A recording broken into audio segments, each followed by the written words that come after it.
ભવનાથ મહાશિવરાત્રિના મેળામાં આપણે જોઈએ કે જે આ વખતે નાના નાના લોકો છે, જે યાત્રિકો છે, જે વૃદ્ધો છે, જે મહિલાઓ છે, એમના માટે ગિરનાર દરવાજા અને ભરાડા વાવથી પ્રવેશ બંધ છે.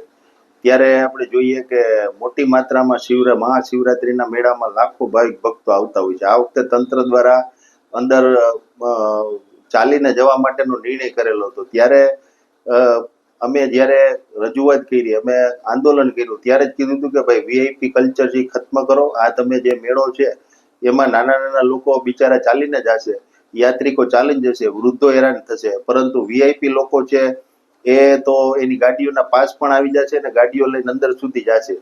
ત્યારે આપણે જોઈએ કે આજે જ્યારે એક વિડીયો વાયરલ થયો છે, ત્યારે વીવીઆઈપી લોકો કહેવાય કે જે કલાકારના પુત્ર છે, એ પણ આપણે જોઈએ કે એના મિત્રો સાથે જે અર્બનિયા ગાડી આવે, જે રાજકોટ થી મંગાવેલી છે, આપણે જોઈએ કે એક ગાડીનું ભાડું આપણે અંદાજે ગણીએ તો 18 થી 20,000 રૂપિયા જેવું ભાડું સરકારી તંત્ર ચૂકવે છે. એ ગાડીમાં આપણે જોઈએ કે સર્કિટ હાઉસ થી મૂકેલી છે આ ગાડીઓ.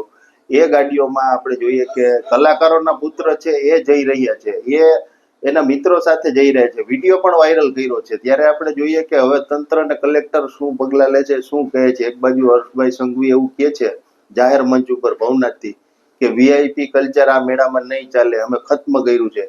તો વીવીઆઈપી લોકો કઈ રીતના કલાકારોના પુત્ર, અધિકારી તથા પદાધિકારીઓ તથા ભાજપના નેતાઓ, એમના પરિવારજનો એ કેમ મેળામાં અર્બનિયા ગાડીમાં, એસી ગાડીમાં પડદા રાખી અને આરામથી જાય છે? આજે આ તો ઠીક આપણે વિડીયો સામે આવ્યો, પરંતુ આપણે જોઈએ કે આવી રીતના રોજે રોજ મેળામાં જે અધિકારીઓ છે, જે પદાધિકારીઓ છે, જે ભાજપના નેતાઓ છે, ભાજપના કાર્યકર્તાઓ છે, મોટી સંખ્યામાં અર્બનિયા ગાડીમાં આ રીતના મેળામાં જાય છે અને બિચારા સામાન્ય યાત્રિકો છે એમને આપણે જોઈએ કે મજેવડી દરવાજાની આગળ જે જેલ રોડ છે, જે જેલ છે, જેલની જગ્યા છે, ત્યાંથી ગાડીઓ રખાવી ઠેઠ ત્યાંથી ચાલીને ઠેઠ જવું પડે છે. જે 8 થી 10-12 કિલોમીટરનું અંતર છે. જે ગરીબ માણસો આવે છે મેળામાં, પરંપરાગત રીતે આવે છે, ત્યારે વીઆઈપી લોકો જે છે વીઆઈપી ગાડીઓમાં, એસી લક્ઝરિયસ ગાડીઓમાં સરકારી તંત્ર એમને જવા માટે આખી વ્યવસ્થા ગોઠવી દે અને નાના માણસો બિચારા છે, જે ગરીબ માણસો છે, જે મેળામાં યાત્રિકો આવે છે, જે આ મેળાનો કાયદેસરનો આનંદ માણવા આવે છે,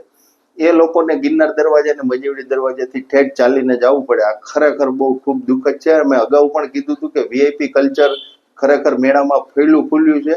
ત્યારે તંત્રના દાવા, સરકારના દાવા પોકળ સાબિત થયા છે. આ વિડીયો જે વાયરલ થયો છે એની ઉપરથી આપણે ઘણું બધું જોઈ શકીએ કે કેટલી હદે આપણે જોઈએ કે સરકાર છે એ વીઆઈપી લોકોને ઘૂંટણીએ પડી ગઈ છે અને એ લોકોને ગમે ત્યારે જવું હોય, બે રોકટોક મેળાની અંદર ઠેઠ ગુરુ દત્ત ચોક સુધી આ લોકો આરામથી, રોજની કેટલી ગાડીઓ આપણે જોઈએ કે ભાજપના લોકો, ભાજપના સાથે જોડાયેલા લોકો આરામથી એસી ગાડીઓમાં, બસોમાં આરામથી પહોંચી જાય છે, કોઈ પણ ચાર્જ વગર.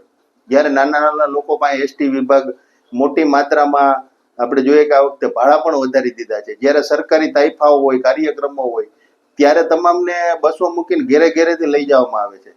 જ્યારે મેળો આવો બધો ભવ્ય રીતે ઉજવવામાં આવ્યો છે, આ વર્ષે અમે કીધું હતું કે એસટી પણ સરકારને વિનંતી કરી, તંત્રને વિનંતી કરી કે નાના લોકો માટે ફ્રી રાખો, પરંતુ આપણે જોઈએ કે આ બધું તમામ જે વસ્તુઓ છે એ માત્ર ને માત્ર વીઆઈપી લોકો માટે ફ્રી રાખવામાં આવી છે.